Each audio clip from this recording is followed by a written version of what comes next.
Scott, I count a quorum, so it's up to you whenever you want to start. Let's see, I see Lisa, Carolyn, Catherine, myself. What other POSAC members am I missing? I haven't called out. I don't think Scott Tomhave was going to be able to join. That's right. Blanca's not showing yet. Yeah, Blanca's not on yet. And then Lori. And Lori, who I'm not sure if she's able to either. Let's give it a few more minutes for Blanca.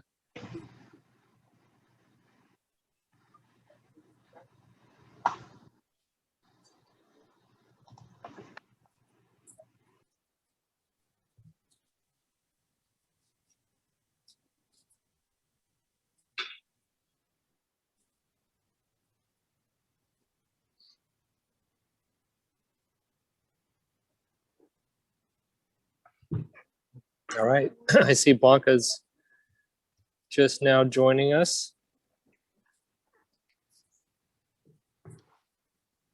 So why don't we go ahead and get started, James? I think we're going to go right into presentations, if I'm correct. After, I guess we need first call for any public comments. I'm not sure if we have anyone who signed up in advance to make a public comment, or who wants to raise their hand and make a public comment tonight.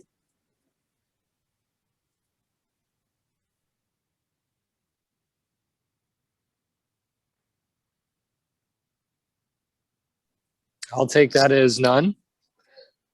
So we can go ahead and move on to our agenda items, which are our presentations that we're having this evening. James, can I turn it over to you to introduce our presenters and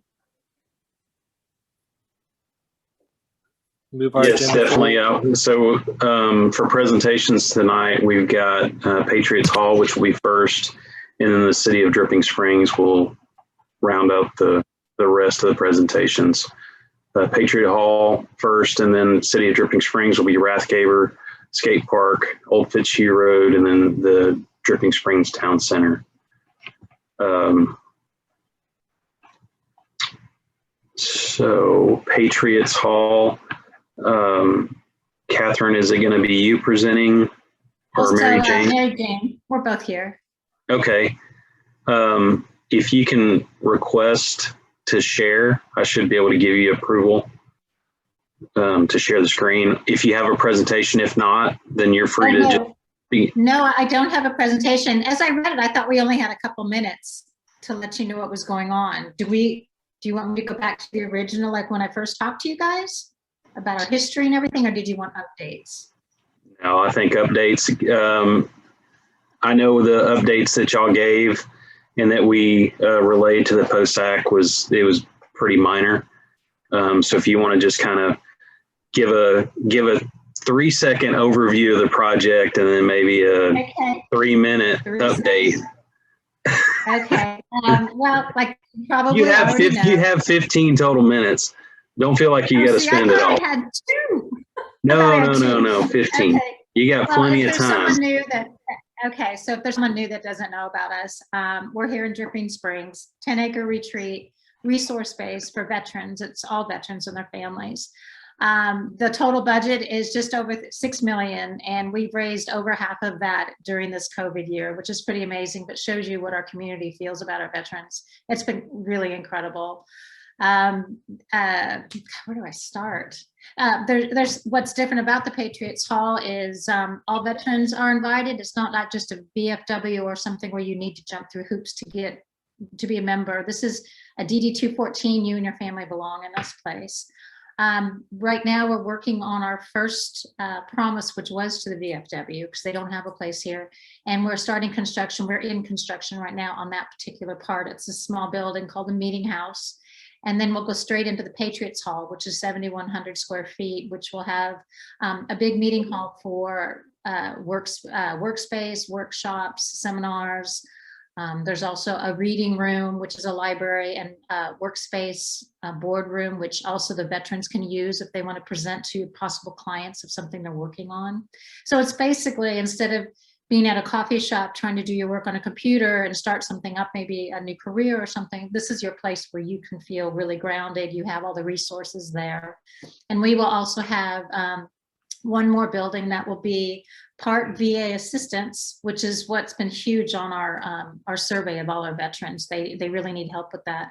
And we have someone on our board who just won the awards for top, veteran VA claims closer.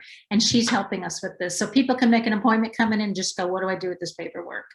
And on the other part of that building, we'll have Dr. Lewis will have a small clinic for people that don't want to go all the way into town to the VA, if it's something minor that he can do, or he can suggest where you can go. So it's just a huge amount of information, but what we love about it is 70% of the 10 acres is all outdoors.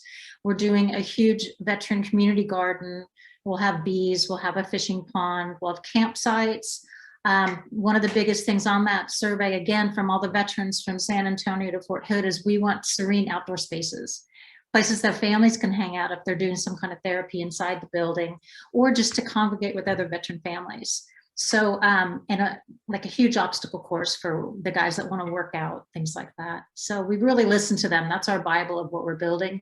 And so far, nothing has stood in our way. We're just cranking along. We've even got veterans on our construction crew and stuff. They're just coming out of the woodwork wanting to help. So there's my 3 seconds. And Mary Jane, did I miss anything? Oh, nonprofits, other nonprofits for veterans can come and use our space too. Instead of having a little office space or it's, a phone call, they can actually come and use our space. They just sign up on the contract. So we're really incorporating other people that want to help with veterans too. Mary Jane, did I forget anything? No, that was very fast. I was trying to remember if you talked about the percentage of the 10 acres that will remain open spaces, and then using the property as a voting location, which was important to the community.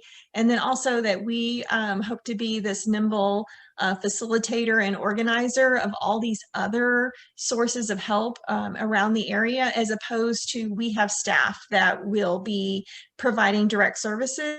Instead, we're the organizer and facilitator, like those who want to make sure veterans are aware of educational benefits, or there is a VA nurse who's already started helping kind of quietly. She works at the clinic in East Austin, and veterans who are just kind of lost in the VA system, especially in a pandemic year, because they're so far behind.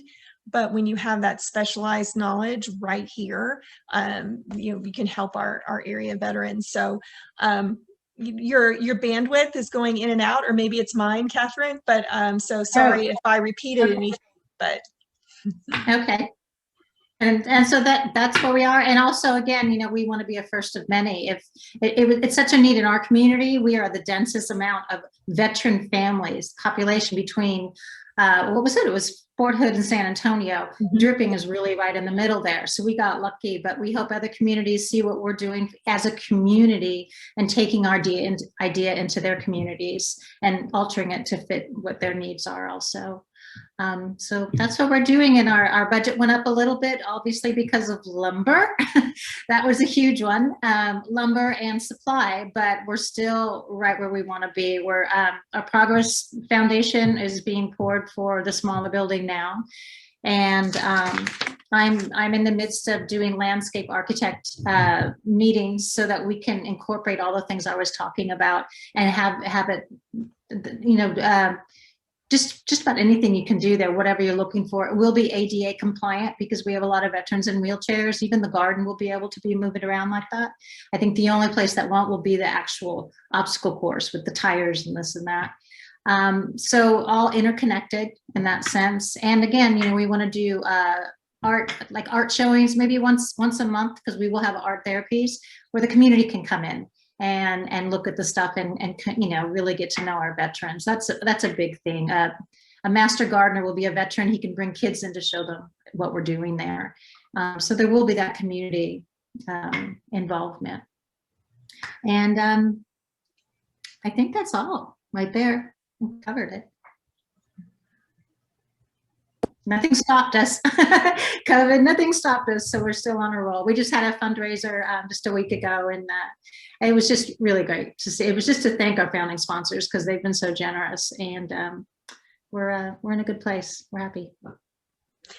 I would just mention too, because, you know, Catherine has told the story of Patriots Hall so many times. And I think sometimes in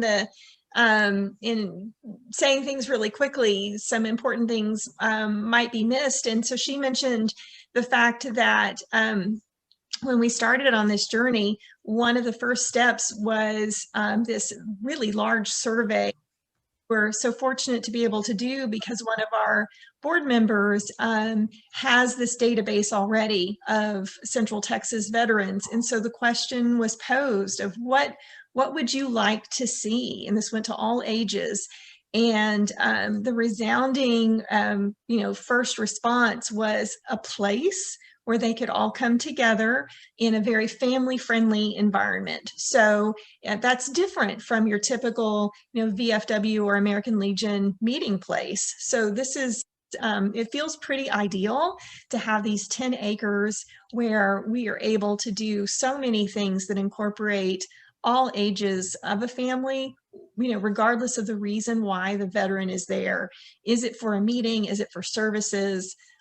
Very family friendly. And then Catherine and I have both read the book Tribe. I don't know if you've heard of that. It was a bestseller. And that author also speaks to the #1 way that you can help veterans is to provide a kind of place. In the way he described it, I thought, this is it. This is Patriots Hall, because no one understands what you've been through except a fellow service member, and they can all come together and kind of commiserate. And so I just wanted to make sure that in the rattling of all the things that we can do, could do, that first and foremost is most important. Well, thank you all, and congratulations on all your success over this last year. POSAC members, do you all have questions for them? I have a question. I'm curious, this may be for Mark or for James, but how does the funding that's requested from the bond package fit into your timing if the money's not yet available? And I know, James, you were working with projects to review their plans, and they're going ahead. So are y'all in sync with one another and the timing that's left? For us, right now we are about 3/4 of what our total budget is. So nothing's going to stop us as far as building, but like I said, the outdoor areas, that could be somewhere between 600,000 and 800,000 with fishing pond and everything. And that will all come, the most important is getting the VFW at first, our first promise, then getting the building up. And then we, like I said, we're on every other week we meet to make this big plan, the big pretty plan of the property, and it'll all go in sync. We'll be able to start. It would be nice to have, the land completely ours, which it's not. We pay a mortgage on it. And then to start facilitating that garden and things like that would be great. Right now, it's not, we'd love it as soon as we could have it, obviously, but we're just going to keep planning. That's kind of how this whole thing has worked. We keep planning, keep pushing, and then the money kind of comes in. So we've been blessed that way. But we will be using that money mainly for the land, and we'll be getting that pretty soon. Like I've already got plans for the garden right now that we'd like to start doing, and the obstacle course. So it all kind of fits in hand. Not sure if that answered your question, but nothing's going to stop us from building right now, at least the buildings. It's the outdoor stuff. Maybe Mark, Scott, did you get my question, Mark? Sure, I think so. Mark Kennedy here with Hays County. I'm pleased to report that the court today voted to approve the issuance of 50 million of the 75 million, which we'll move forward with some diligence at this point, and I believe we will have bond monies available in, I'm saying mid-September. Our financial advisor said early September. I'm just sort of building a week of padding in just for good measure, but I think at that point, we'll be prepared to talk about how to prioritize projects based on need and a number of other factors. And James and I have been discussing that already. So Yeah. Okay, great. That's it's great. imminent. That's great. That's great. Now we'd like to really start working on the land, and it's somewhere people can come even before we're finished with the main building, just to kind of get their feet wet in the place and see what it's like. So that's great news. One question I have is with respect to the land. I know there was a discussion at some point in time that the funding be utilized so that Hayes County would own the land going forward, just to protect the taxpayers' investment in the event that for some reason Patriots Hall is no longer existing. Is there any further discussion of that? Is that part of any discussion between you guys and the county? I haven't heard Is that anything not of part that. of the proposal? No, that wasn't part of the proposal. No, we're going for it free and clear. Yeah, definitely.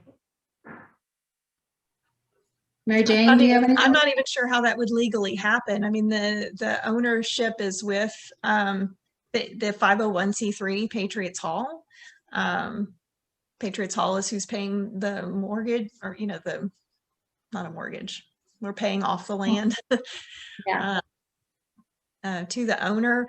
I've never heard that before. But it's interesting because the whole reason why Patriots Hall was born, the genesis, was that the original idea of we're just going to find a place for our local veterans.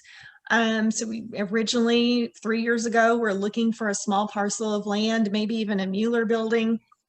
And one of the greatest hesitancies was that the traditional VFWs across the country were floundering, some were dying off. And so to ensure that the local stakeholders retained ownership was to create this 501c3 separate and apart from VFW National. And our biggest supporters in this community very much wanted that path. And then their contributions tripled in some cases from what they had originally promised when we created a 501c3 versus that money going to the checks being written to VFW. So I can't imagine even that those donors would want anything other than Patriots Hall having ownership. And there's even talk of creating affiliates across the country because this model is resounding so strongly with those who are both the veteran supporters and those who are veterans themselves. So for instance, we had an event back in the fall of 2020. It was the first time that we had brought some of those 14,000 Hayes County veterans together for a skeet shoot. And you could just see them starting to intermingle, and some of them maybe had heard of each other, had no idea. They lived in the same community.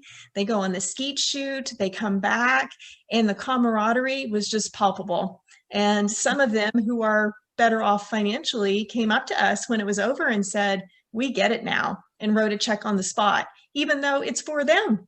It was for the veterans. So yeah, that's a very long-winded answer to say we feel pretty confident Patriots Hall is going to survive and thrive. And so there's been no discussion that I've heard of concern that the money would then not be well invested in Patriots Hall right there on Highway 290. Yeah, I don't think that was the question, is whether or not it'd be well invested. I think you guys are doing a great job, and there's obviously a need in the community. If you look at all of the other funding that we're doing, it's typically for a park that's owned by the community, City of Dripping Springs or Hayes County. When we're talking, I don't know that we have another nonprofit where we're talking about investing in their space. And so the question becomes, what happens in the future with the county's money to enable that to come back to the county and to the taxpayer. So I think that we'll leave that up to Mark in discussions with the court to figure out. But I just wanted to ask that question. Okay. wonder if that's why we were asked to become a place for voting in the future, as one of those ways that the government, so to speak, uses the nonprofit property. I'm just guessing. No.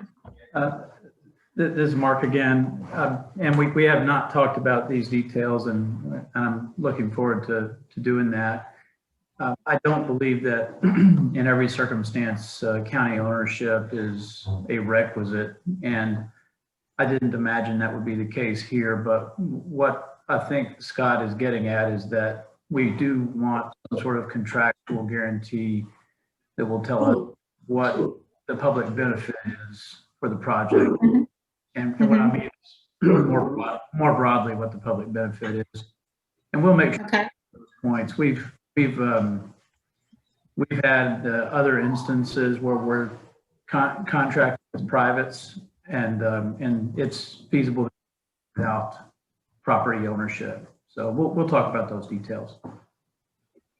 And currently, the Patriots Hall will be open to all Hays County veterans. But if I remember correctly from the presentation, the first round of presentations, there was an option or an opportunity for the hall to potentially be rented out by other entities in Hays County for a small fee. Is that still something that's viable or happening? Yeah. We're thinking on that. I mean, the most important is if veterans have things going on there, it won't be open to the public as far as, a workshop or vet-to-vet mentoring and stuff. But just for upkeep for our ongoing, income operations fee yearly, we will do that. We would have that. It's actually probably going to be really beautiful the way it's going to be laid out too, as long as it doesn't interfere with the veterans' needs or whatever's on that schedule for them. We would open that up for that for sure. It's just a little more operations fees, so that would fit into that. Yeah, and then like I said again, it's the whole point is to get the veterans and the community to know each other. Right now, our older veterans go to the high school, once a year, and they talk about stuff. And last time it happened, one of my veterans said, one of the kids said, what's a Vietnam? And it's heartbreaking. And I thought, what if these kids come to our place, your place, schools from all over, and come sit in this incredible hall with your memorabilia around and learn about you this way. So that really got them excited. And I think the community would get more out of it too, especially because they're more comfortable in their own space. And so there will be just that community getting together and learning about each other is just going to be amazing. So I see that as a big plus on that.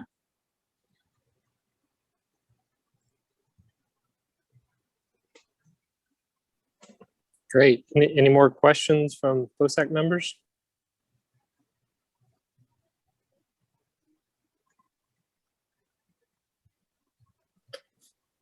All right. Well, thank you all very much for your presentation, your hard work in serving the community. It's great what you're doing. Thank you so much. Thank you, everybody.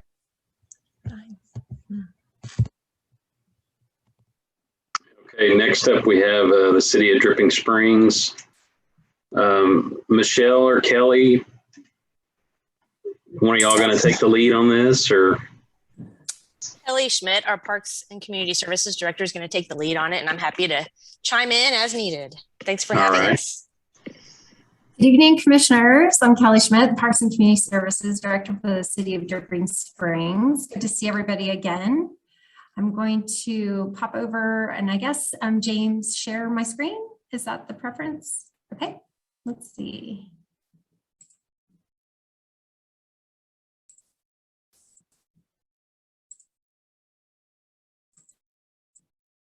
Okay, can everyone see my screen?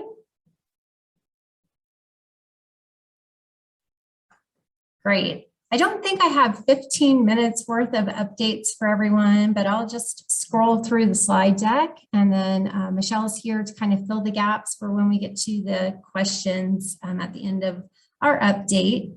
If you recall, basically, I'd just like to give you an overview of where RATHGEBER Natural Resource Park is located as it pertains to kind of our other regional features that are incredible for folks to visit.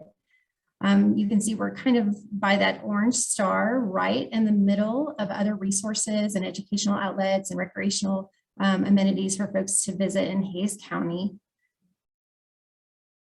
We've got Barton Springs, Hamilton Pool, 5 Mile Dam Park, and others kind of highlighted there. Everyone's very familiar with those locales. RATHGEBER Natural Resource Park will be very centrally located off of 290, headed into Hill Country. We zoom in a little bit here on basically the shape of the park and where it's specifically located in Dripping Springs. RATHGEBER Natural Resource Park will be this beautiful 300-acre oasis in the middle of very large planned communities that are underway and in the planning stages in Dripping Springs. Right now, just to the east of the 300 acres, we do have Headwaters, planned community and apartments, and they're phasing out and actually ahead of schedule. They're featured in this slide. There are some highlights of potentially proposed trailheads, connectivity. The Dripping Springs ISD property is now finalized as it pertains to where the park is. And Hey, Kelly, do you mind making it bigger so people can see it a little better? Like maybe enable the editing and playing the slides? Presentation mode, perhaps. Yeah. I'm so sorry. That's okay. Of course.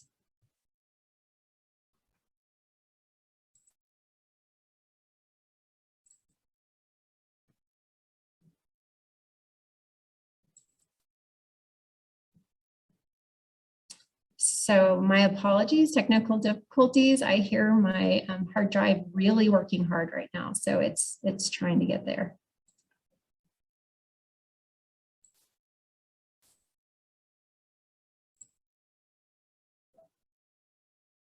I'm going to stop share and see if I can get into presentation mode and then share again. One moment, please.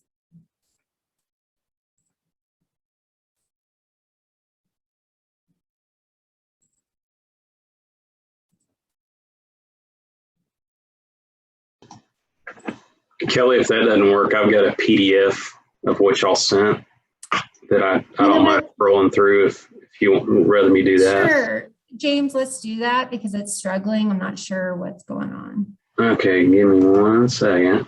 Okay.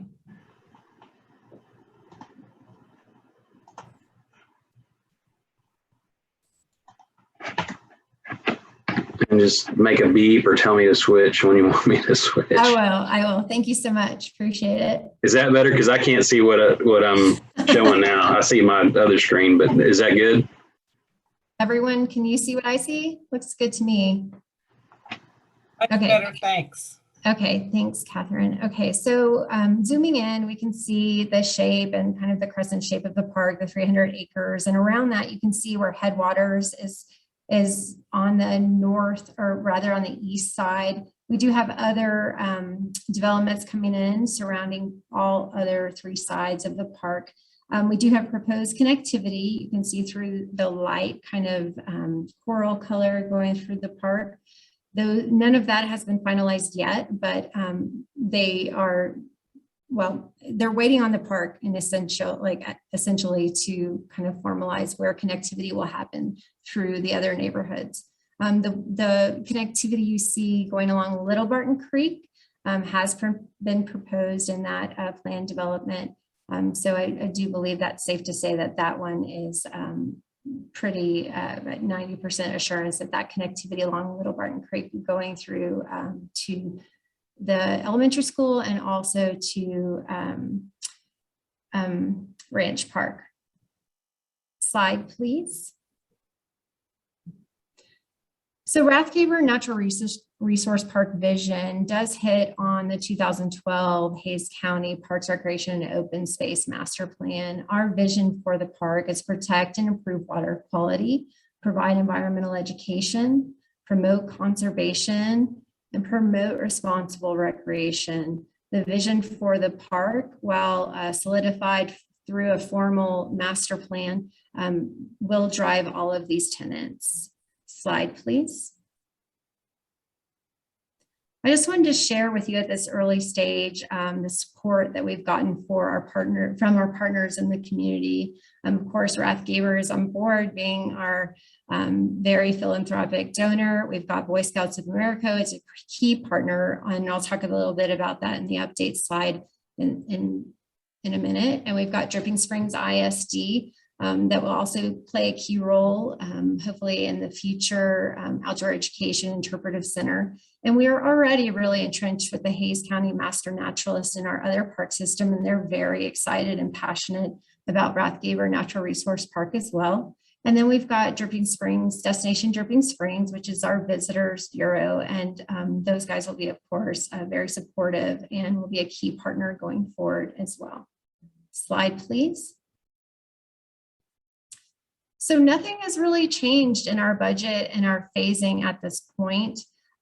We still are on track. We're actually a little bit ahead of schedule. I'll talk about that in the update slide. But our phase one from 2020 to 2022, just committed private contribution is accepted by the City of Dripping Springs. We've got our proposed contribution that is on track for our 2022 fiscal year of $50,000 for the master plan. And then going forward, the engineering and environmental studies as well, Dripping Springs will contribute to that, but not 100% coverage. Phase two from 2022 to 2024, we've got the trailheads, kind of the basic infrastructure of the park. We wanted to get that in and get buy-in and boots on the ground and people in the park really kind of connecting with the acreage and seeing what incredible resource this is going to be for Hays County and Dripping Springs area. And then phase three, 2024 to 2026, we're still on track and have a passion and a vision for the interpretive master plan and installation of everything that comes along with interpretive plans on site. And then as well, phase four, our goal, nothing like that is in our area per se, to have our Dripping Springs Natural Resource and Outdoor Recreation Center. We want to have a place for folks to go that not only could we partner with DSISD on that, but also just with all of our area natural resource slanted programming and outreach and night sky implementation. We want to have a place that's centralized to kind of inspire and facilitate that in the region. So our total projected costs remain the same, 6.2 to 7.6 with that facility. Without the facility, we still estimate that our need is 3.2 to 4.5. The reason you see the range is to account for flex and basically resource estimation and cost. We know right now that things are really escalating in our wood costs and our concrete costs. We're hoping that by the time we get to groundbreaking, that those costs will subside a bit and the demand on that resource will curtail. We still think that we are probably at about 2024 for groundbreaking and really getting people on the site. Slide, please.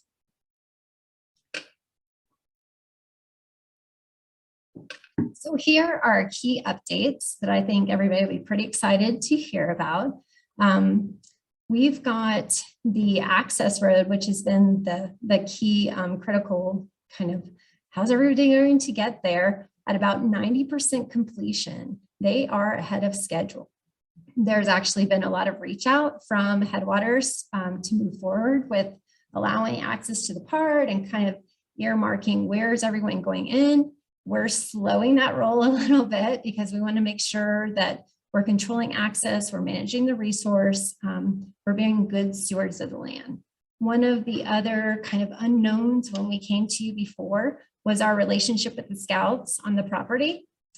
And that has been remedied. There was a lease agreement that was pretty liberal on the land with the Boy Scouts at the time that we acquired the land from RATHGEBER through due diligence by our city attorney and just really working hard together.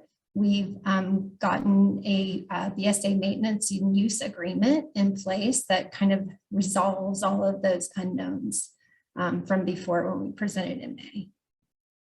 Our timeline, like I mentioned, is on track. We're looking forward to getting more stewards and involvement for the community. I get phone calls every week from people very excited about the project with lots of ideas. So we can't wait to get that public input process started. And that is the update that I have for everybody. Michelle and I are here for any questions you might have.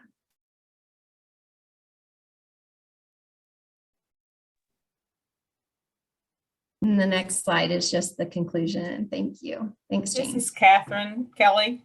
Hi, Catherine.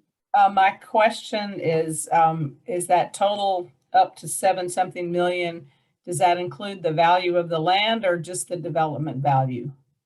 That's the development value. The value of the land, we did not have a true value at the time of applying back in May. That has come in though, since then at 5.6 million. Was that 7 million including the nature center building or the phases up to that? That includes the building? That's the entire project it built out. That includes the building. Yes, ma'am. Thanks. You're welcome.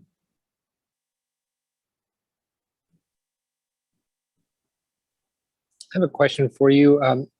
Looking at the developments around there, the Headwaters, for example, has significant parkland and works really well with this park in general. But then just looking at some of the others in particular, I think it's the Cynosure, which is to the west, now called Wild Bridge. Those don't, that one doesn't seem, I don't know about others, to have the same type of park connection to the property.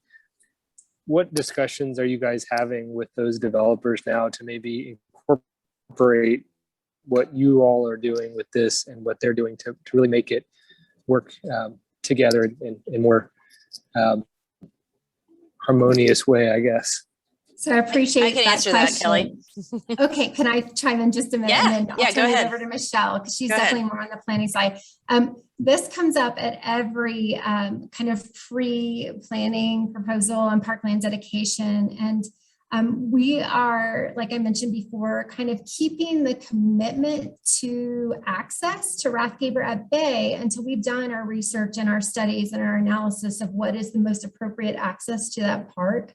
All of those communities per our requirements in the city will have parkland dedication and they will have trails for connectivity. Most of those resources are not natural resources. They are more like they're recreational, they're community, they're more kind of focused on those kind of amenities. Whereas while Rathgeber will be an incredible selling point for those communities, we have asked them to hold on pointing out trailheads from those communities and things like that until we have done our due diligence to say, here's the appropriate access points, here's where it makes the most sense for the natural resource. But I'll turn it over to Michelle. No, I agree with the way you described that. The only thing I would add is both of these two developments that are contiguous, the Wild Ridge and the Anarene or Double L subdivision, we're right now in the process of negotiating those development agreements for one and a planned development district for the other. And like Kelly said, until we are able to do the studies we need for Rathgeber, we don't really know the best location for connectivity. We've talked to them about we're preserving the rights for those connections and a certain number of connections, but the exact locations and whether or not there's parking lots associated or what kinds of trailheads those are and what kinds of access, we can't determine those until we've done some of the preliminary studies with the park. But those possibilities and flexibility for those different things are built into the development agreement and the plan development district agreements that we're processing and negotiating right now. That's great to hear because you've got an amazing piece of property there that is really going to benefit these adjacent parcels, and use that to your benefit to make sure we get the best park and the best connectivity to that park and perhaps even more parkland alongside it within those properties. Yep. I have another question, Kelly and Michelle, Catherine again. What will be the management of 24-hour access with all these great connectivities? Will it be fenced and locked at night or available for people to go there at all hours? Michelle, do you want me to field this one to start? Sure. And then, Sure. so this has been a great conversation topic among the Parks Commission, Parks and Recreation Commission for the city. And we have some very passionate natural resource managers among that commission.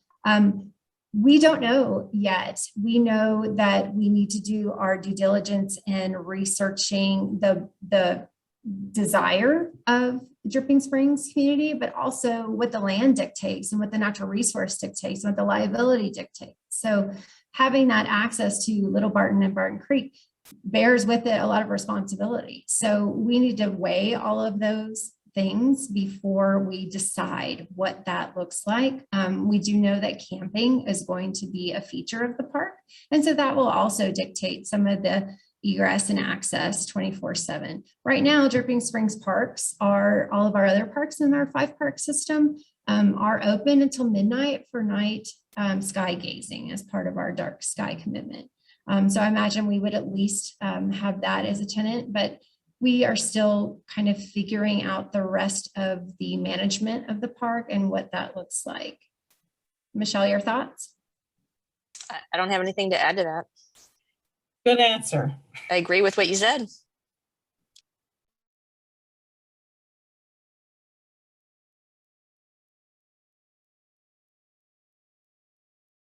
All right, any other questions?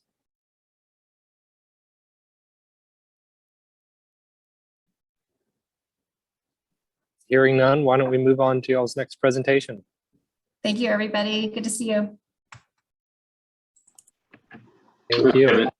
Next on the agenda, we have the skate park. Dennis, are you wanting to share, or you want me to run through the PDF you previously sent? No, I definitely want to share. Okay. Let me go ahead and start that. Sorry, I have these text messages flying around. Okay. So good evening. My name is Dennis Baldwin. I'm a member of the Dripping Springs Skate Park Committee, a lover of skateboarding, and I appreciate the opportunity to present to POSAC tonight. And before I get started with our most recent updates, I think it's important to talk a little bit about the history of the project. So we are a nonprofit. We receive our fiscal sponsorship from Dripping Springs Community Foundation and have had support from the city of Dripping Springs for many years. So our mission from day one has been to bring a free regional skate park to Dripping Springs residents and neighboring areas. We absolutely believe in the need of additional recreational opportunities for our youth, and we've been working relentlessly within the community to raise awareness. So in the photo down below, you'll see the land donated by the city of Dripping Springs for our cause, and in the right, a very, very early stage design of what a skate park looks like. So dating back to March of 2014, we started skateboarding classes through Dripping Springs Community Services. We continue to raise awareness. That led us into City Council in April of 2017. We packed the room, we lobbied for the ability to have access to land. The city donated the land. From there, we were able to kick off fundraising. In June of 19, we had our first major fundraising event out at Real L. It was amazing. We had blank skateboards that were shipped to artists all over the country. They did art, shipped them back. And through that, we were able to raise $57,000 through online bidding. In addition to events, we've been doing grant writing. We've received a couple of grants from the Birding Johnson Foundation, as well as Hill Country Rally for Kids. And we're going to continue fundraising, continue raising awareness, finalizing the design in the next couple of months. And it's our hope with the support of POSAC that we're going to break ground next year and finish the skate park. So I want to carry on with some of the updates since we presented to POSAC in May of last year. One of the decisions that we made as a committee was to use funds for the skate park that we had raised to promote Proposition A. And so this consisted of branding. One of our committee members is a branding guru and came up with this great slogan, love parks, vote yes for Prop A. So we printed signage, we did social media promotion, and a lot of grassroots lobbying. You see a lot of these dedicated people in these photos. If you guys have ever, and this was the first time for me, stood in front of a polling location with a sign, you know how nerve-wracking that can be. People are very opinionated. So through this process, we were able to reach thousands of Hays County residents and spread the word about not only the skate park, but Proposition A. In July of last year, we made the decision to move forward with the geotechnical survey. So we spent $4,000 from the skate park fund to determine if the land was suitable for skate park development. You can see in the left image many of the test pit locations, and in the right sample of one of the dig locations. So the wonderful thing about going through this process, we discovered that the land in Founders Park is suitable for skate park development. One of the most inspiring things for me as a father, older skateboarder, is to see our youth come together. Just a shout out to Brighton Peterson and Taylor Vandewally. I think I saw Taylor might be on this Zoom. These kids did an amazing thing. They created lemonade stands over the course of 3 months, one stand a month, and did this without asking. We're able to raise $922 for the skate park. And I know as a kid of that age, $1,000 is a lot of money, but these kids selflessly donated that money to our skate park cause. Going beyond the local community, our friends in East Austin hosted a daily game of skate for the skate park. And so that brought a bunch of our local skateboarders around the greater Austin area together. And that event raised $607, which were donated to the skate park fund.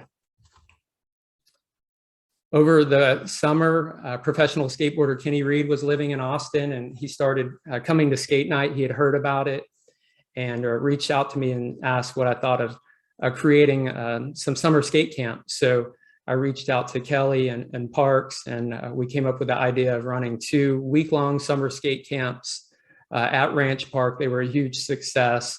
And I think it goes to show that once this park is built, we're going to continue with programming, offering lessons, doing skate camps, maybe introducing programs for including more people in the activity of skateboarding. So the other amazing thing is we had several Dripping Springs high school students that skate, as well as a graduate, and they helped Kenny coach during the camp.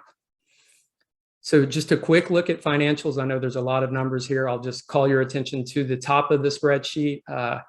Since we started fundraising in 2018 through events, grants, donations, and merchandise sales, we've been able to raise $120,000.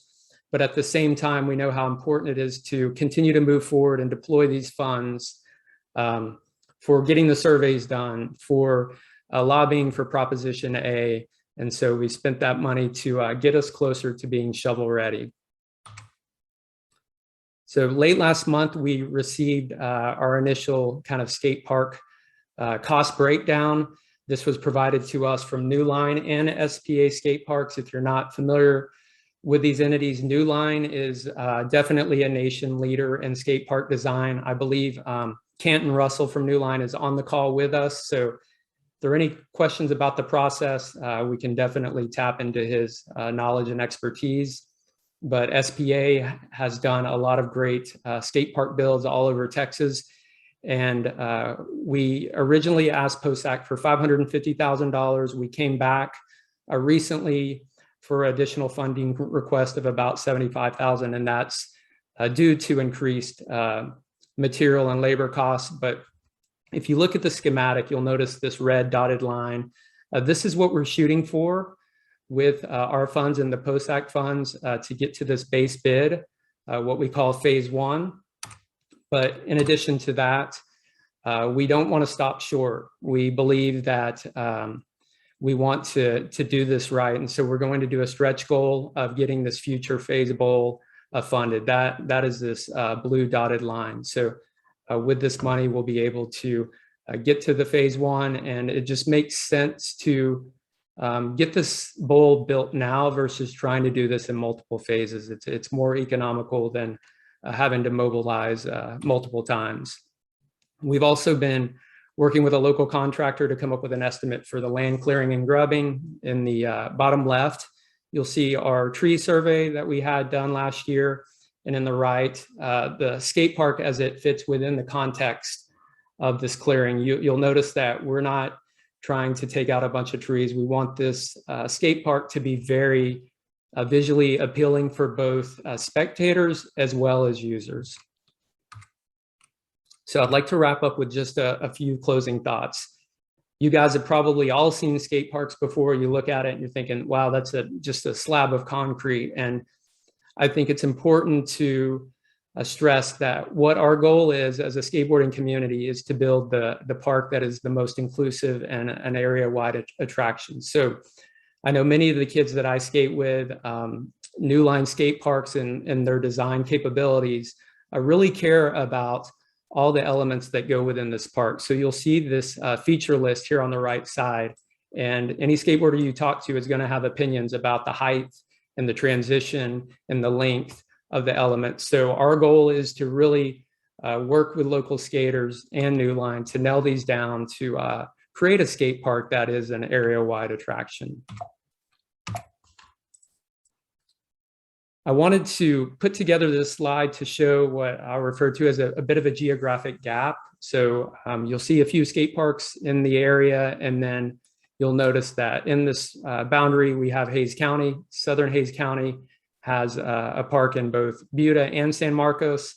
We have a real opportunity here to create an amazing destination skate park, not only for Hays County, but for areas such as Austin, Blanco, Lakeway, and San Marcos, a lot of the places where we have skateboarders come to skate night every week.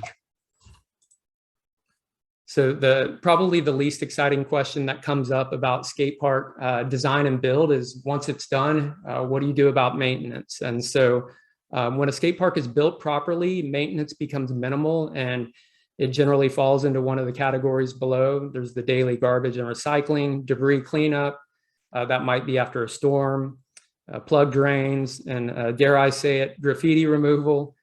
You have just natural wear of steel features and small concrete cracks. Now, there's much more detail to these items that a New Line has in their skate park operator's manual. But if you guys want to see any of that information, there's definitely a wonderful document that talks about it. So in closing, I'd really like to stress that we've come a long ways. There's no doubt there's community support, there's city support. There's a lot of passionate people, several of who have decided to attend this call tonight. And I feel like we can show the Hays County voters that their tax dollars are being successfully deployed. So in summary, the Dripping Springs Skate Park will be shovel ready by the end of this year. We'll create additional recreational and programming opportunities. We'll absolutely address an unmet need in our community. Will certainly be inclusive to users of all ages and demographics, and will be accessible without schedule or fee. And last but not least, we can have the skate park built and open in 2022. Thank you.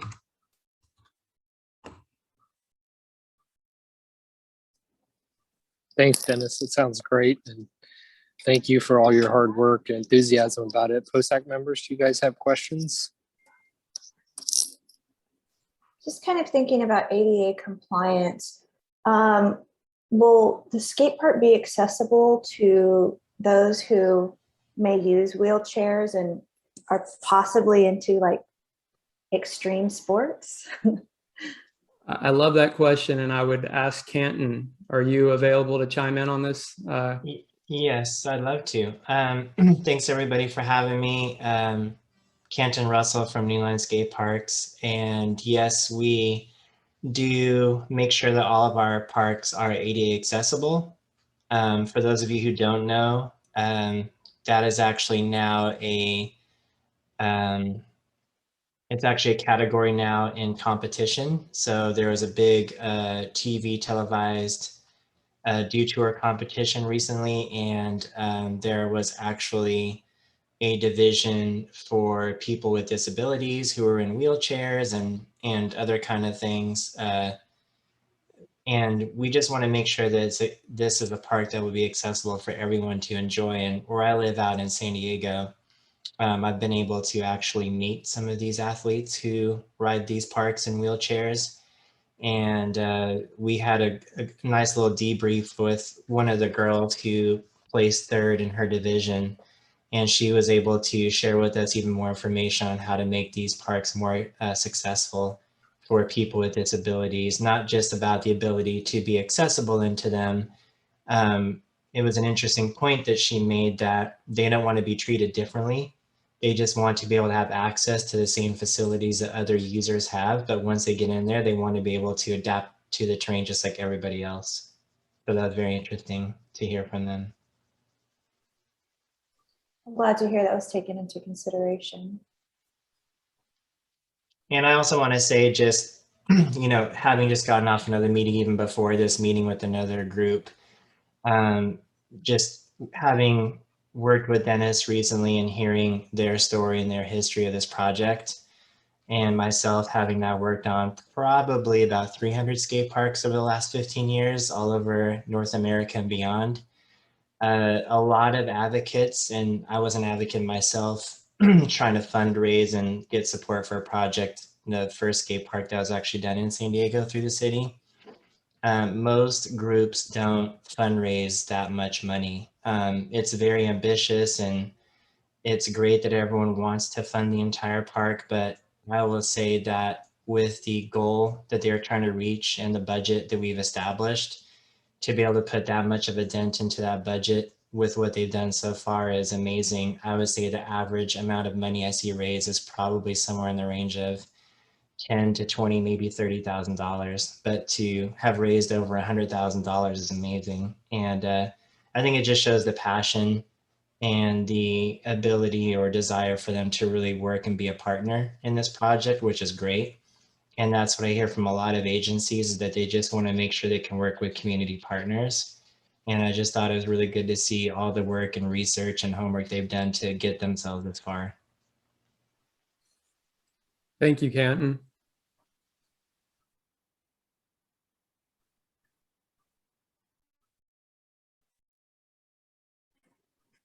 Other questions?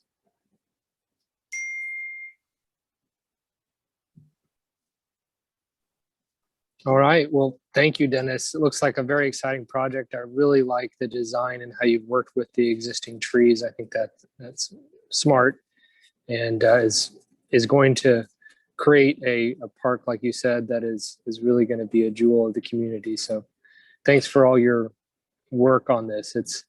I know it's been a long journey. You bet, Scott. Thanks for the opportunity. All right, James, shall we move on to the next presentation? Yes, next up we've got the Old Fitzhugh Road.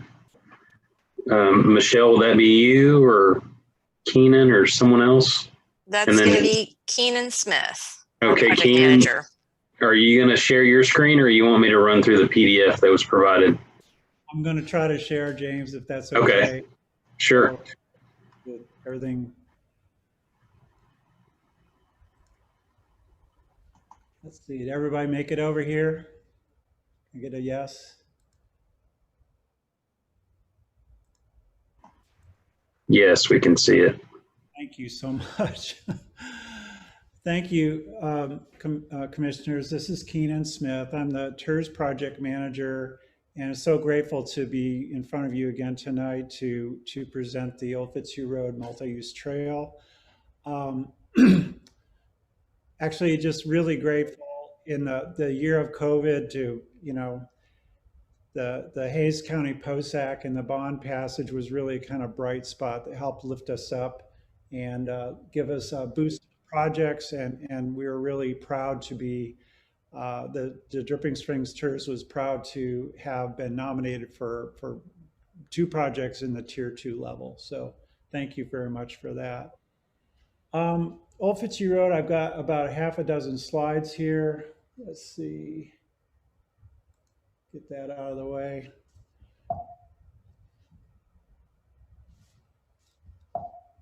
Okay. Okay, so this update really is an update. It focuses less on the overview of the project, which we showed you a year ago, but really the things that have changed and not changed. So I don't have a lot of slides that really sort of reiterate what the project is, but we're going to touch on the design program and the size and the scope, which are pretty much unchanged. Some funding, some movement in the funding categories, cost estimates, a big area for us to touch on tonight. Schedule's been updated, and our project partners kind of remain solid the way they have been. And the project really remains just a super connectivity project between our downtown Mercer Street Historic District. It runs right down the spine of the Old Fitzhugh Road Historic District and leads to the promise of connectivity to Dripping Springs Ranch Park, cross connections to Founders Memorial Park, and the Heritage PDD 5 development to the west. So essentially, the basic aspects of the project kind of are the same as what we presented. The elements are the same, unchanged. The shared multi-use trail facility is the primary focus, and providing that connectivity that we're interested in. Pedestrian amenities that go along that. Street improvements and stormwater and drainage are significant portions of the project, because we have to sort of move the street to the east in order to make room for the trail and the drainage. So POSAC is not, we haven't asked POSAC, of course, for the street improvements or stormwater, but we're pursuing funding for those aspects, and we're just looking at the attributable portions of the shared use trail and pedestrian amenities the way that we'd presented them previously. The goals are the same. The size and the scope of the project, it remains about 3,200 linear feet of trail, roadway, drainage, a significant civic project for the city of Dripping Springs, kind of a fundamental change for the Old Fitzhugh Road Historic District, and really would help enable that to connect better to Mercer Street and the downtown area. Our project partners remain unchanged: the city of Dripping Springs, Hayes County as a constituent of the TERS board and in our community, and the TERS 1 and 2 remain the kind of the primary partners in the project. On the funding side, we have made some progress since we saw you a year ago. In February of this year, we hired a grant writer to go on the hunt for grants for the non-trail portions, mainly the street and roadway improvements, the drainage portions that are not sort of the parks and open space part. So we hired a great grant writer, and their initial set of recommendations are just now coming to bear. And we're going to be looking at those with the TERS board over the next month. We had a kind of an update yesterday at the TERS board meeting. Saw a short list of grants that we could go after for those non-trail portions. So there's some progress there. And also what we showed you and presented is a concept plan that we hatched out in the 2018-19 timeframe. Pretty good concept plan that was great support from the community, the stakeholders. Went through all the boards and commissions and city council approvals unanimously. But it is a concept plan, and what we've been trying to do is move this project forward to plan specs and estimates, the hard engineering part. This is a costly phase, but we feel like moving forward with that would help us get more shovel ready, help us with in-kind donations to and in-kind contributions to either the POSAC and or the other grants that we're looking at for the balance of the project, and just sort of reiterate and be a demonstration of the commitment that we've got to move the project forward. So To that end, the PS&Es, the TERS budget for fiscal 22, which starts in October of this year, fiscal 21, we've got earmarked 125,000 to represents the first installment or the first phase towards that engineering work. And that's in the TERS budget. The TERS board did approve that. Recommend the city council approve the TERS budget, but we're still in the budget season, so that has not yet been approved by the city council. But we wanted to mention that to you in terms of a stake and a contribution that the TERS is trying to make to move the project forward and present an in-kind contribution towards moving the project forward. Now, this is a high-level overview. The cost estimates, and James got a copy of, in more detail, of the cost estimates. But when we came to you last year, we were working with a cost estimate for the total project cost that was from the concept plan, the 2018 concept plan. And that's what we had to work with, and that represented a total project cost of about 4.8 million. Since then, we have updated the preliminary cost estimate on the concept plan, and you know, not surprisingly, and for any of you that are working with projects currently in current stage of construction or estimates, the estimates have gone up significantly.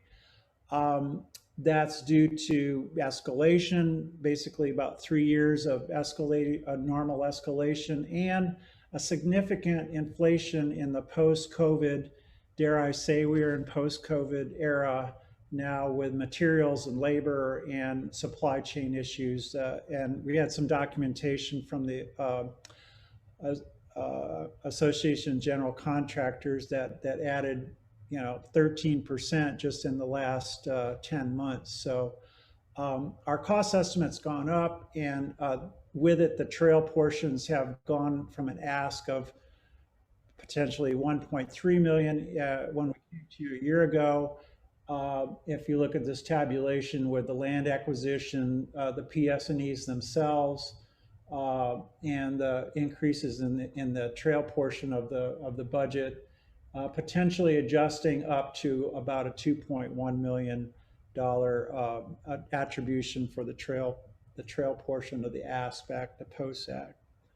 So that is a significant issue with us, but something that we're hoping to have you consider and talk to us about. The other thing that we've updated, of course, since a year has passed since we've been together, we've updated the schedule and are showing the phases for land acquisition and the project planning with that installment for the PS&Es starting this year in October 21. And again, James got a larger version of this, and I'm happy to go through any detail, but the timeline shows us doing engineering in the 22 timeframe, permits, contracting bids and awards, potentially going to the actual construction of the project around the second quarter of 23. And then, you know, the timeline to complete construction 23 to 24, roughly summer of 24. So we've gone ahead and updated that timeline and given that to you so you could see that update. You know, one of the update invitations was to ask a series of questions. And really, we're just here for discussion purposes, just more or less a question or discussion about the in-kind match credit for, you know, if the city and the TERS does invest in starting these this engineering, which is, you know, six-figure quantity, you know, that does come to credit for the POSAC funding, and just hoping for a conversation about that. And then obviously the more difficult one is the increase in the funding possibility, reflecting the cost increases in the project, significant civic improvement and public benefits from the project. Is there an opportunity to discuss an increase asked from POSAC. So we want to have that conversation if that's possible. And then I think Mr. Kennedy has already sort of answered sort of some of the funding and timeline for the first tranche of bond funding. And we realized that the Old Fitzhugh Road was a Tier 2 project. So we were just sort of curious, how we match up in the time frame for the possible deployment of those funds. So those are the questions for discussion, and just again want to thank you so much for designating Old Fitzhugh Road multi-use trail, which is significant civic improvement and public benefit for the city of Dripping Springs, and one of our most important TERS priority projects. And Michelle and I are here to answer any questions. I'll stop share, I guess, right now and see if you guys have any questions. Thank you, Keenan. Go ahead. Oh, I was wondering if anyone had considered applying for the transportation alternative funds through TxDOT. Yes, our grant writer for the non-trail portions, they turned over basically every rock looking for potential funding for those portions, and we've already gone after the Campo grant for the first round, but that was before we had our concept plan pulled together. And I know they do that every 2 years, but our grant writers are on the job there. They've looked at 42 potential grants, and they're coming up with a short list of 5 potential grants. But those, again, are for the non-trail portions of the project. So the transportation alternative funds, it looks like they open every January, and they're due by April. And I'm not sure when they, if they like your project, then you have to keep applying until June, and that would be for the trail piece, not for the road piece. So it seems like it might still have the chance to go next year. And I'm not sure when you say Campo, it seems like if you're under 200,000 in population, you go through TxDOT directly and not through Campo.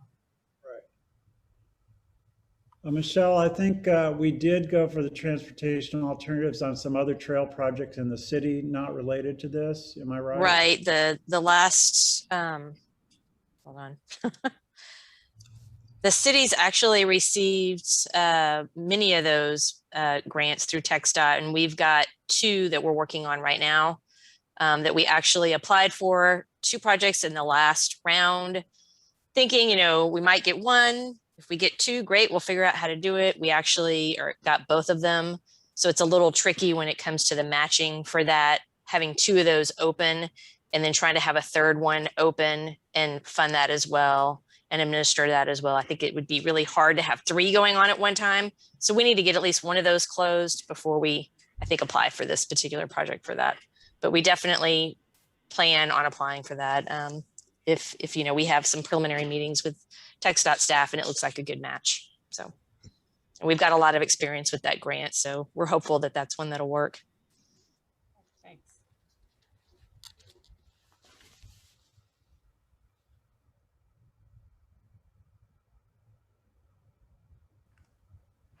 Keenan, I may step in here while people are dreaming up new questions and try to answer yours.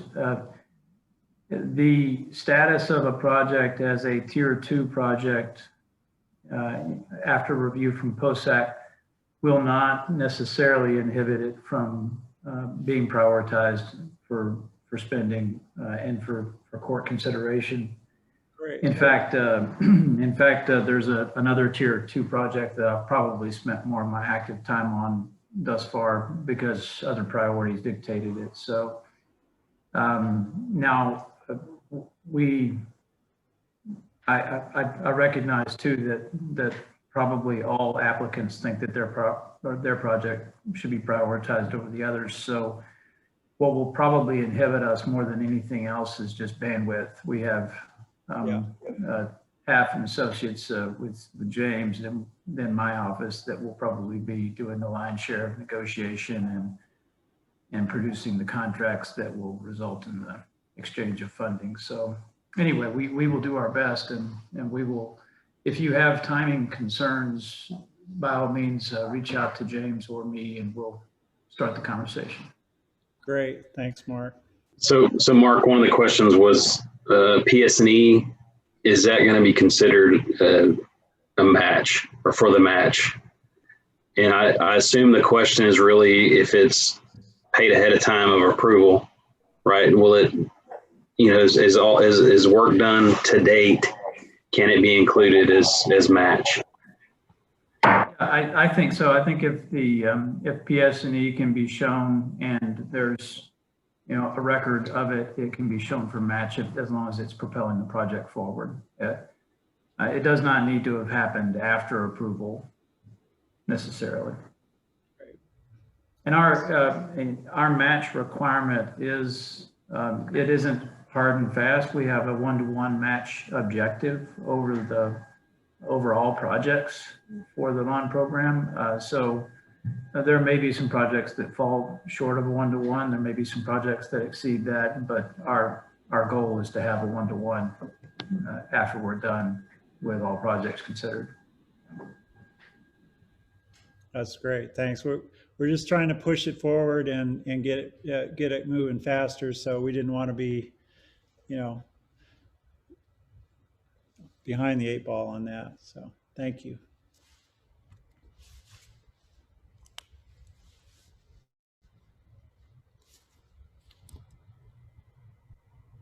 Any other questions?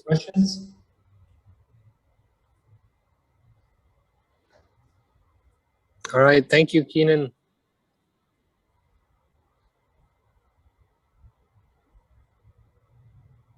Appreciate you putting this together and pushing this project forward. I think I'm hanging around for the next one too, James. Whenever you're ready to share to get started on Town Center, go ahead. Whenever you're ready. So the other tourist priority project is our Town Center Square and Pavilion, which we shared with you last year. And let's see, made it back over here. Hopefully that looks pretty good to you guys. So we're back on the share here for the Town Center Square and Pavilion update. And again, this is a high-level overview that runs through some of the detail that we gave to James.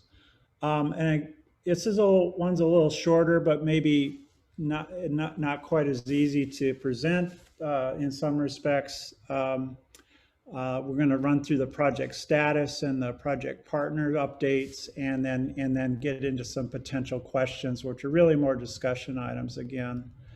And really sort of the big news since in the last year has been that the property that we were working on for the town center, the Dripping Springs Independent School District property, has become unavailable.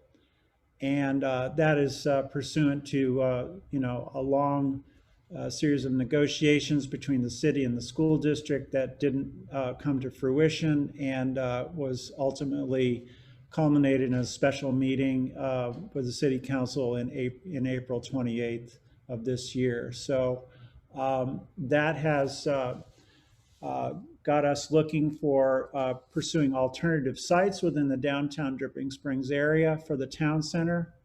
And just wanted to sort of affirm and state that as good planners and placemakers, Parks and Open Space will definitely be integral to any alternative town center plan that we happen to come up with, regardless of the location. So we're committed to the fundamentals of the town green and all the public benefits that arise from that as we look for alternative sites for the town center. As far as the partners, there's an update there. As you know, sort of you could read between the tea leaves on the last slide, the active partners Remaining on the project are the City of Dripping Springs, the Community Library, and Hayes County, and of course the TERS as the sort of development and planning interests of the partnership. Between the lines, the school district is regrettably not at this time an active partner in the project, but that being said, the fundamental goals of the project remain as strong and as needed as ever. The need to co-locate facilities around in a cost-effective way around a civic services to serve the needs of the community remain at the crux of why we're doing this project in the first place and the benefits to the community. That includes the alignment of needs of, the City of Dripping Springs, Hayes County, and the Community Library District. So all those partners remain committed, and we're moving forward with the project on that partnership basis. Then, sort of the discussions and the really affirmations is that we are shifting to an alternative town center site, and we're maintaining that commitment to urban parks, green spaces, and open spaces as a central focus and public amenity and public benefit for the alternative town center.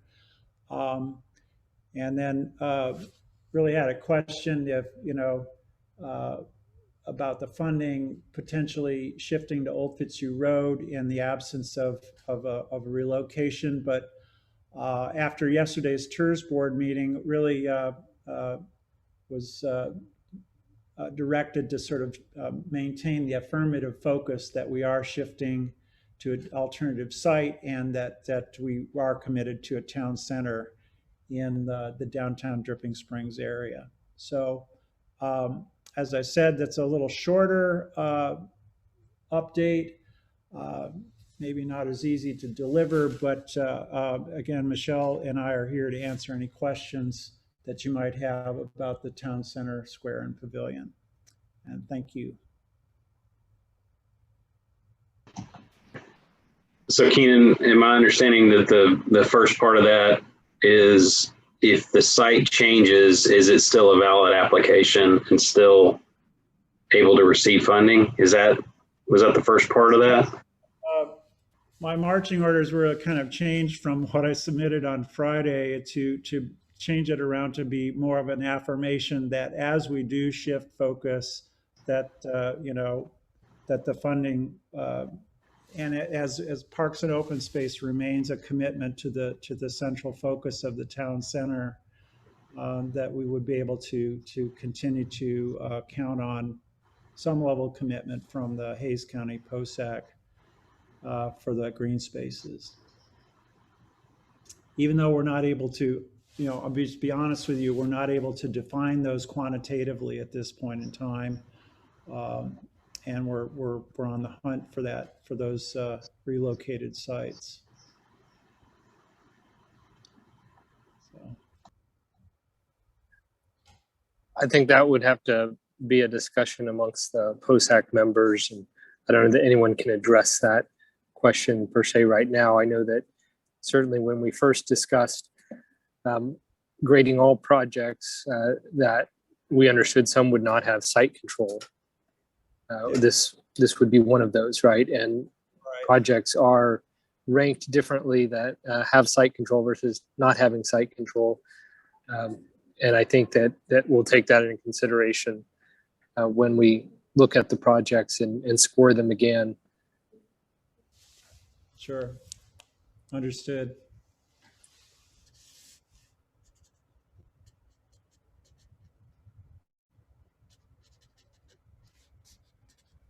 POSAC members, any other questions?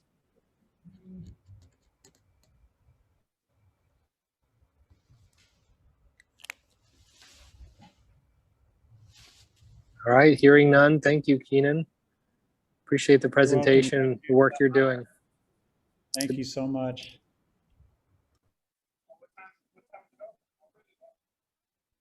So I think that's it for our presentations, James, is that right? Yes, that's correct. That is it for presentations. Okay. And did you want to provide us an update on the project applications status? Any changes from our last discussion? So I provided in the Dropbox, you know, our analysis of the PIFs, individual PIFs, the changes, those were green text. And then the Excel file we've been working on that's got the basically updates in more of a summary format is also in the Dropbox. We do have, give me 1 second. We do have a preliminary schedule for presentations for upcoming meetings. So next week on the 22nd, looks like Great Springs with the Presa Grande, Hill Country Conservancy with the land protection projects, WVWA with Coleman's Canyon. And then the 4th would be the Hill Country Conservancy with the Violet Crown Trail, San Marcos River Foundation with the River Recharge Lands, Buta's projects, and then Blue Hole Nature Center is now on the 4th as well.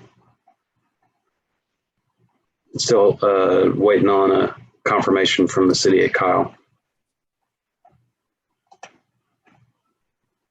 Okay, great. Has Alexandra, sorry, Scott. Alexandra, have we received any additional PIFs? I haven't seen anything or heard anything. I haven't received any PIFs that I'm aware of. I know that one of the ones we've been anticipating, the oh my gosh, what is it? The Red and Marjorie Adams Reserve. Oh my God, I can't even remember the name, but you guys know what I'm talking about. So Lou Adams had sent me an email asking for a little clarification on, you know, the PIF submittal deadlines and, you know, essentially how, if he should submit a PIF for his side of the canyon and then his neighbor should submit a separate PIF, or if they should just work towards submitting one together, if the end goal would be to establish a conservation easement for the entirety of the canyon property. But I believe in everything that I'm mostly familiar with those is for his side of the canyon at the Roy Creek tributary that goes into the Pedernales River. And that's where they have the ecological laboratory with UT Austin, that program since 2017. So I'm not sure if that's something you guys want to discuss, you know, during executive session or during another meeting, as far as, you know, providing guidance to him on that specific component of his PIF submission. But that's really all I've received so far. Okay, thank you, Alexandra. And as you are aware, the deadline is the 30th, so a little over 2 weeks remaining. Still anticipating City of San Marcos submittals, and I think one more that's been discussed, but they've got 17 days or 16 and change now to get them in. Hard and fast, July 30th.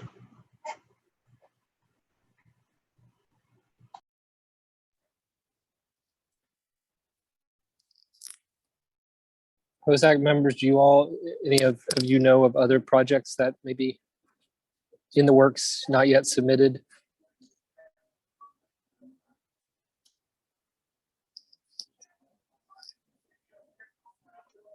I think I had mentioned one last time, James, a project that the Great Springs project is likely to submit for a conservation easement and potential trail access in the Kyle area.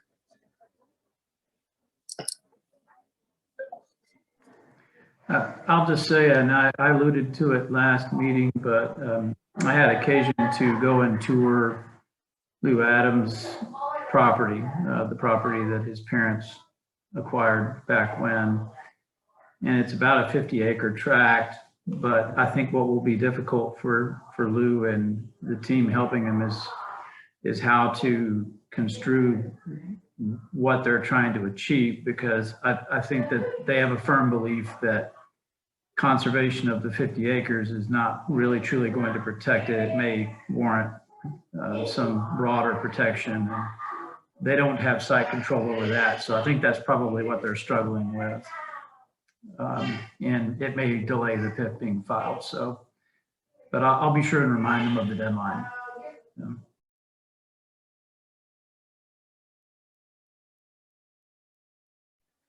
Yeah, I think that James, you and Alexander can work with folks like that to help them craft something so they're still able to submit, even if not all of the I's are dotted and T's crossed. That is the nature of some projects. Agreed. But get something. We'll make sure that if they're requesting funding, they get something in for sure.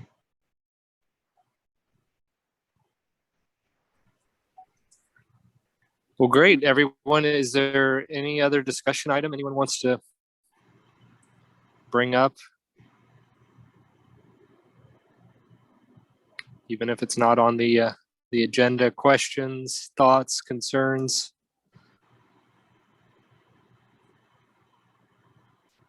Okay, well, I appreciate everyone tuning in and participating. There's a lot of material in the Dropbox. I encourage you guys to start looking at it. We all know we've got a lot of work ahead of us, so take a look there and look forward to the next set of presentations. Thanks, James, for putting everything together. Yeah, the 22nd, 6 p.m. Zoom. You should all have it on your calendars. If not, let me know. I'll make sure you have it. Before we Look forward to it. Yep. Oh, sorry, just real quick. Before we go, did we want to start planning, kind of the potential meetings for a couple months out, just so everyone can kind of get them on their calendars and, with all the holidays and, fall's always a super busy time frame with all those factors and kids going back to school. And I don't have kids, but I know y'all have kids. So. Yeah, I think that maybe after next week's meeting, we could send out another doodle poll and look for dates further into August and a few in September. Hopefully we're not bleeding into October if we're successful. Thanks for bringing that up, Alexandra. With that, I'll entertain a motion to adjourn. Anybody? Everybody? All right. Great. Thanks, guys. Look Thank forward you to all. seeing y'all next week. Talk to y'all next week. Bye.